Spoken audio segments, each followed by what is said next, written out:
Ngayon pag-uusapan natin ang mythical divine beast na tagapangalaga sa opposite direksyon ng north, ang tinatawag na vermilion bird, also known Zuke or Suzaku ng Japan. Ang vermilion bird ay nauugnay sa cardinal direction na south, at pinaniniwalaan ito ng mga Hapones, na ito ay nagdadala ng swerte, tagumpay, at kasaganahan. Ang nasabing guardian beast ay kilala sa tawag na ibong may mahabang buntot at mga balahibong nag-aapoy, at ito ay binansagan ng phoenix ng timog o south, na nag-uugnay sa fire element, at may elemental symbol na tulad nito. Kumakatawa naman ito sa pagbabago, lakas, at may lucky color na red, climate season na summer o tag-init. Sa Japan ang ibong vermilion ay pinaniniwalaan na ito ay may kaugnayan sa hari, at mga maharlikang pamilya, at ang wangis o anyo ng isang vermilion ay ginamit din bilang sining sa mga pader ng mga palasyo, at disenyo sa kanilang mga damit, bilang pagpapatunay sa kanilang pagkakakilanlan na sila ay napabilang sa isang royal blood, o maharlikang pamilya. Ang ibong vermilion ay siyang pangunahing rason, at dahilan kung bakit nakakakita tayo ng mga palatandaan, gaya ng ukit at hugis ng isang ibon sa isang lugar. Sa katunayan ang ganitong uri ng palatandaan na ginamit ng mga Japanese Imperial Army, ay karaniwan natin itong makikita na nakaukit sa mga lugar, tulad ng pasukan ng cave, na nakaukit sa isang bato. Nagbibigay kahulugan naman ito na merong deposito na nakabaon sa ceiling ng naturang cave. May mga pagkakataon din, na ito ay iniukit sa wall ng isang kuweba.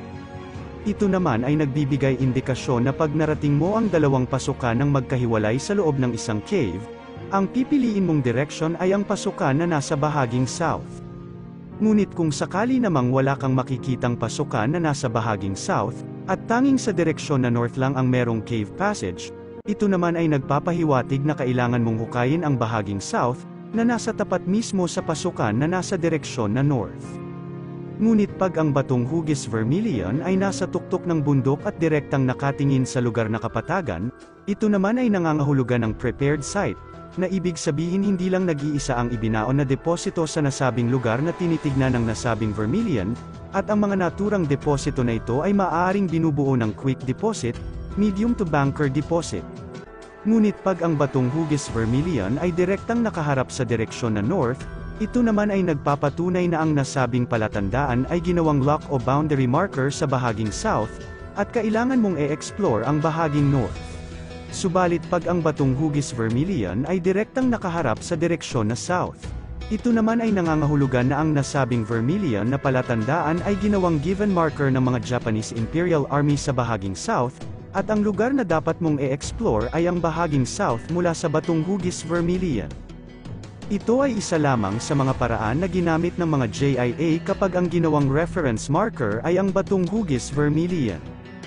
May mga pagkakataon din na ang vermilion bird ay direktang nakaharap sa isang lumang puno, ito naman ay nangangahulugan na ang mga mahahalagang bagay ay direktang ibinaon sa ilalim mismo ng nasabing lumang puno na palatandaan, o maaari rin na ang pasukan ng isang cave o tunnel ay direktang nasa ilalim mismo ng nasabing puno. Subalit pag ito naman ay nakaharap sa lugar na may tubig gaya ng dagat, lake, old creek, old well, at waterfall, ang lugar na pinagbaunan ng nakatagong deposito ay nasa pagitan ng dalawang palatandaan, at kailangan mong maghanap ng karagdagang palatandaan na nagtuturo sa nasabing opening na siyang pinagbaunan sa nakatagong deposito, at ang nasabing karagdagang palatandaan ay maaari mong mahanap sa isa sa mga direksyon na ito, ang east at west. Kailangan mong mapagmatsyag at mapanuri pagdating sa isang vermilion na palatandaan, sapagkat may mga pagkakataon din na ang ginawang directional pointer sa lugar na pinagbaunan ng nakatagong deposito, ay mismong mata o tuka ng isang vermilion na marka. Maliban sa direksyon at kahulugan, ang palatandaan na vermilion bird ay nagpapahiwatig din sa isang uri ng patibong na apoy, at ito naman ay nangangahulugan sa isang uri ng explosive trap, gaya ng grenade, landmine, at bomba. Pagdating naman sa lucky color na kulay pula na nauugnay sa isang vermilion bird na marka, sa katunayan meron akong nakalap na isang actual recorded recoveries na may kinalaman sa isang kulay pula na palatandaan, na ayon pa sa source ng recovery na ito, ang pinakahuling pang-ilaliman na palatandaan na kanilang na-recover bago narating ang kinalalagyan ng nakatagong deposito, ay isang batong kulay pula.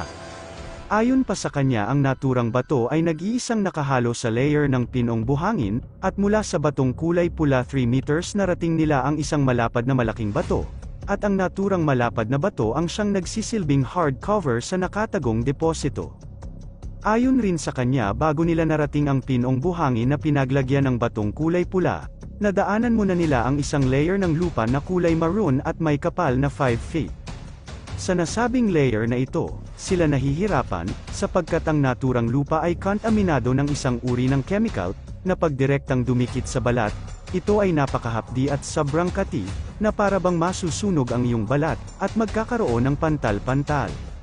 Isa itong indikasyon na pag nahukay mo ang batong kulay pula bilang pang-ilaliman na palatandaan, ito naman ay nangangahulugan ng near to deposit, at maaring sa distansyang 3 meters o 9 feet mula sa batong kulay pula, mararating mo ang kinalalagyan ng nakatagong deposito sa naturang lugar.